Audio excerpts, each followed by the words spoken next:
Fala galera, iniciando agora mais uma aula História do Brasil, assunto capitanias hereditárias. Um assunto muito fácil, rápido, tranquilo, você pega com muita tranquilidade. Mas aqui no nosso curso você aprende com gosto, com vontade de aprender. Então vamos embora começar a nossa aula.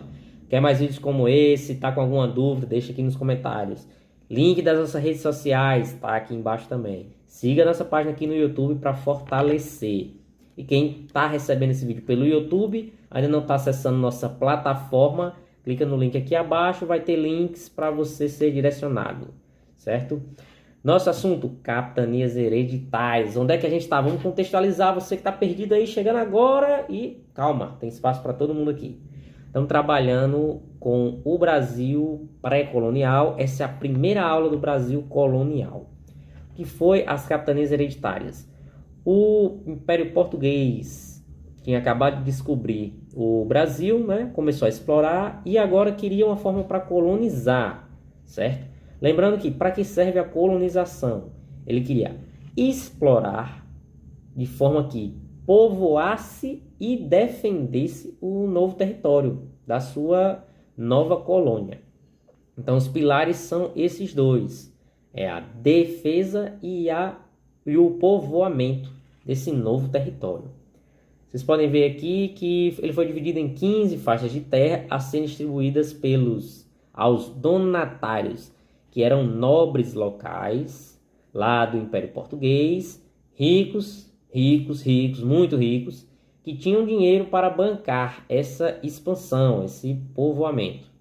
Então, o rei português vai, através de favores políticos, favores econômicos, distribuir a esses 12 donatários, certo? Para que eles explorem e defendam as novas terras. Como vocês podem ver aqui, as principais características, certo? Elas são hereditárias, vão passar de pai para filho, como se fosse um antigo sistema feudal, usado lá na Europa. Elas têm autonomia, então cada um deles tem poder de fazer basicamente o que quiser com a sua colônia, contanto que pague uma parte do lucro ao rei português. Essa palavra aqui, sesmarias, vocês podem confundir em algumas questões, em alguns textos.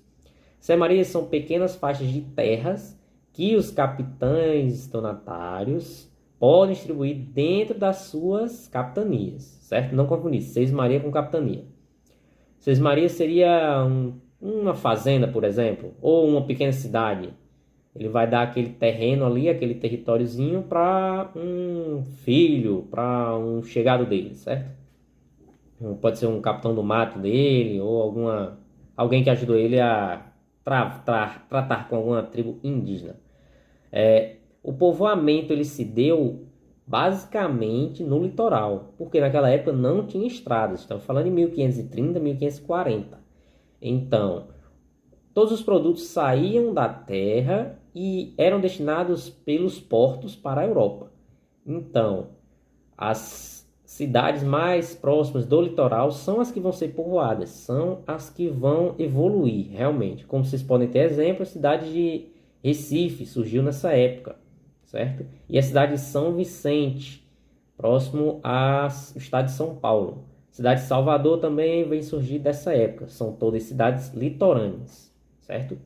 A motivação principal do Império Português seria a redução de custos, porque quem vai bancar essa nova exploração, esse povoamento, não é o rei português, e sim os capitães, os donatários, certo? Eles que vão estar bancando tudo. Então não vai estar tirando dinheiro do cofre português, e sim dos nobres, ex-nobres feudais, né? Os capitães donatários da época. Agora vamos descobrir por que fracassaram. Apesar da ambição, tiveram muitos e muitos problemas. Falta de recurso foi um dos principais problemas. Dava muito trabalho você mandar recursos lá de Portugal até o Brasil. Não tinha Pix na época, hein, pessoal?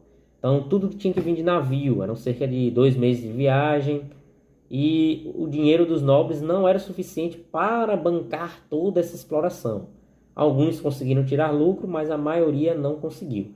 Eles tinham dificuldade também com os povos indígenas locais. Tinham povos muito hostis em alguns estados, que atrapalhavam e até sabotavam o plano dos portugueses. Desinteresse da coroa, como eu mencionei anteriormente, a coroa tinha outras colônias mais interessantes. Por isso que o Brasil, ela delegou a função para os nobres locais e não ficou diretamente ligada a essa exploração. E o abandono. Algumas capitanias, o nobre nunca realmente chegou a entrar naquela capitania. Ele foi delegando para outras pessoas, e acabou que poucas realmente vieram a ocupar essas capitanias, esses novos territórios. Capitanias que prosperaram. Devido a fatores como solo, clima favorável e boa relação com os indígenas, tivemos duas capitanias que prosperaram. Foi a de Pernambuco, estava numa localização próxima da Europa e tinha um solo muito bom para cana-de-açúcar. Lembrando que cana-de-açúcar era o principal produto da época, além do extrativismo, né, de alguns produtos locais, as especiarias. E São Vicente, que eu mencionei anteriormente, teve um desenvolvimento agrícola e comercial muito forte. São Vicente hoje faz parte do estado de São Paulo. Foi a primeira cidade do atual estado de São Paulo. Pessoal, encerramos o conteúdo. Vamos para as questões. Fiquem preparados agora para as questões. Só lembrando aqui, tinha mais um slide aqui, acabei... o fim do sistema, certo? Devido a tudo isso, a gente vai ter o fim do sistema, o colapso desse sistema. Porque depois de quase 20 anos tentando, o governo português viu que não deu certo, viu que falhou. E uma administração mais centralizada seria muito bem proveitosa. Então ele criou o governo geral, ou seja, ele vai designar um governador para todo o Brasil. A sede vai ser em Salvador, porque eles queriam uma sede no Nordeste, que era uma região que era a região principal do Brasil, né? Comércio forte aí, produção forte de cana-de-açúcar, então tinha que ser uma capital no Nordeste. Escolheram Salvador de forma que ia centralizar tudo, certo? No papel ainda existiam as capitanias, mas foram extintas em 1753. Acabou que o governo geral tomou conta de tudo. Agora sim, as questões. Questão número 1, da banca Selecom, para o Cefet, Rio de Janeiro. Cefet, famosíssimo lá no Rio de Janeiro.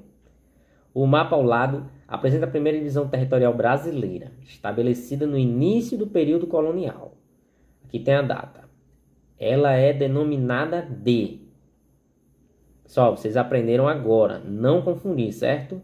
Letra A, Sesmarias, não confundir, eu já expliquei. Sesmarias são terrenos dentro das capitanias, pequenos terrenos.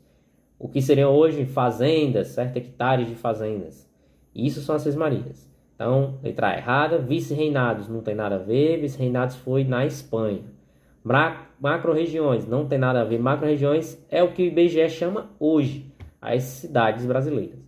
Letra D, capitanias hereditárias, o nome do nosso assunto. Então, a resposta da questão 1 da banca Selecom vai ser a letra D, capitanias hereditárias. Questão 2, banca Inais do Pará, Prefeitura de São Sebastião do Tocantins, assistente administrativo. Só lembrando que alguns concursos cobram questões de história, concursos administrativos chegam a cobrar questões de história. Por isso que é importante sempre estar com o estudo em dia. Vamos lá. Cenário alternativo correto sobre o povoamento do litoral e a expansão territorial do Brasil. Letra A. A maior parte da população brasileira está concentrada no interior? Não. No litoral, pessoal. Então já corta a letra A. Letra B. O Brasil foi fortemente povoado de forma equilibrada em todo o país? Não. Desequilibrada. Um destaque no crescimento urbano no litoral do país. Não tem nada a ver. Letra B, totalmente errada. Letra C, a principal atividade econômica do século XVI foi o cultivo de cana-de-açúcar. Certíssimo. Voltado para a exportação. E o povoamento limitava-se ao litoral. Isso, pessoal. Letra C, a nossa resposta. Letra C. Letra D. O Tratado de Tordesilhas dividiu a América do Sul entre o Brasil e os países vizinhos, promovendo a ocupação imediata do interior? Não foi isso. Dividiu entre Brasil na verdade, entre Portugal e Espanha, certo? E o povoamento estava no litoral, não tinha nada a ver com o interior, certo? Promovendo a ocupação imediata Não, foi muito depois. Ocupação tardia. Letra E. O crescimento da população brasileira no século XVI se concentrou em áreas do interior.